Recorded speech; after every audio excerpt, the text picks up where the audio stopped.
Hello, नमस्कार। मैं चेतन लाल रेगर, सहआचार्य समाजशास्त्र, राजकीय महाविद्यालय शाहपुरा। मैं आज आपको बीए पार्ट सेकंड का जो प्रथम प्रश्न पत्र है के अंतर्गत जो अध्याय है प्रश्नावली, उसके बारे में चर्चा करूँगा। सबसे पहले हमें जानना आवश्यक है प्रश्नावली क्या है। प्रश्नावली सामाजिक अनुसंधान की एक ऐसी पद्धति है जिसके माध्यम से तथ्यों को एकत्रित की जाती है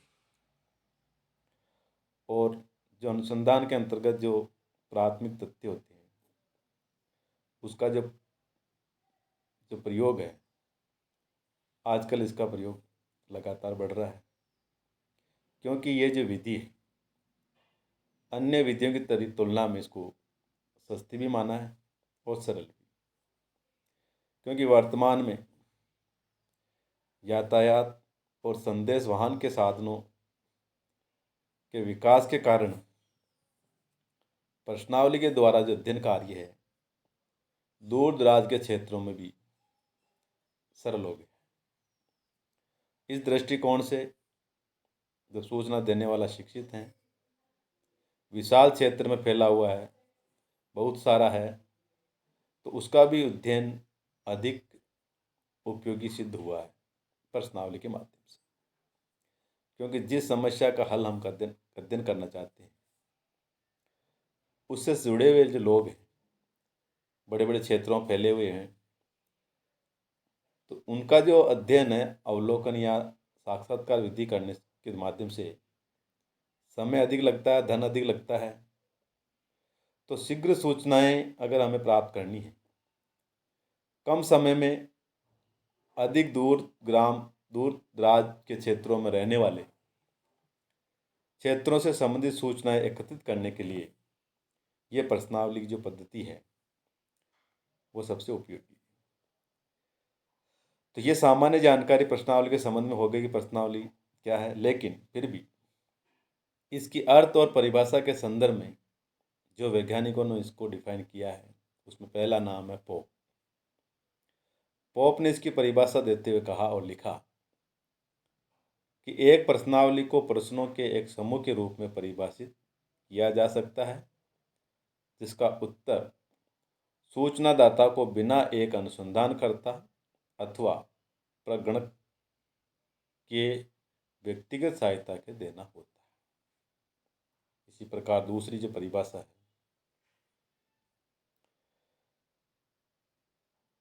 बोगार्ट्स की है। बोगार्ट्स ने अपनी सोशियोलॉजी नामक पुस्तक में लिखा था कि प्रश्नावली विभिन्न व्यक्तियों को उत्तर देने के लिए प्रेषित की गई एक प्रश्नों की सूची है।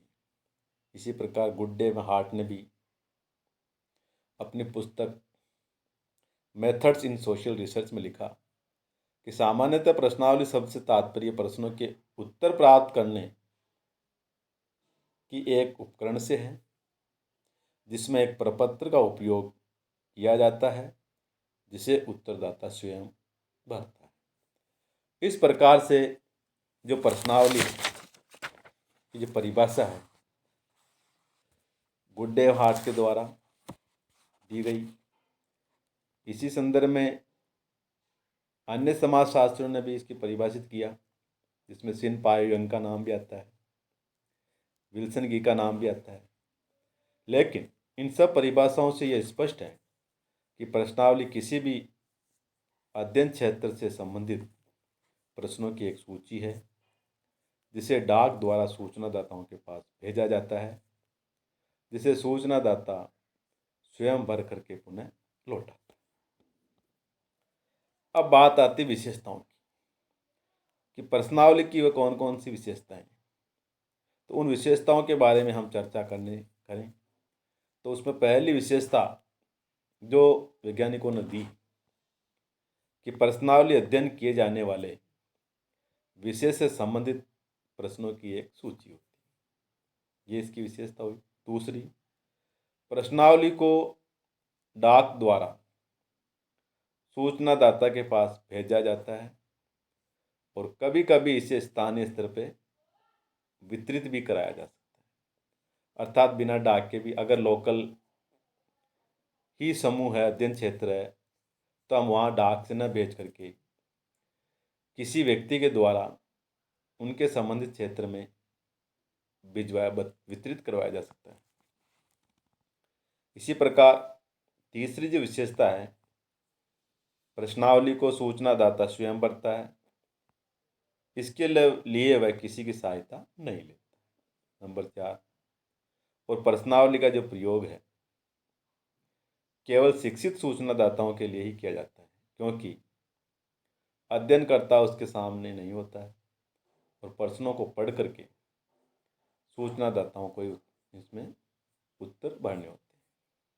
नंबर 5, प्रश्नावली जो है प्राथमिक सूचना एकत्रित करने की एक अप्रत्यक्ष विधि है।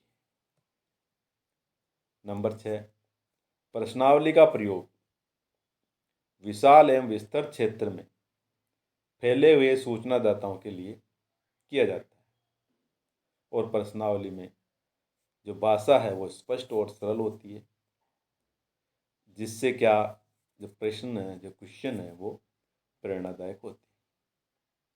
नंबर 7, प्रश्नावली को सूचनादाता भरकर प्राय डाक से ही लौटाता है, किंतु कभी कभी स्थानीय लोगों से इसका संग्रह व्यक्तिगत स्तर पर भी कराया जा सकता है। जैसा कि वितरित का प्रोसेस रहेगा, उसी अनुसार उसका कलेक्शन का प्रोसेस भी बताए। नंबर 8, प्रश्नावली को डाक द्वारा एक साथ अनेक सूचनादाताओं के पास भेजा जाता है। इसलिए जो प्रश्नावलियों द्वारा जो सूचनाएं हैं वो शीघ्र संकलित होती है। इसकी सबसे बड़ी महत्वपूर्ण विशेषता है।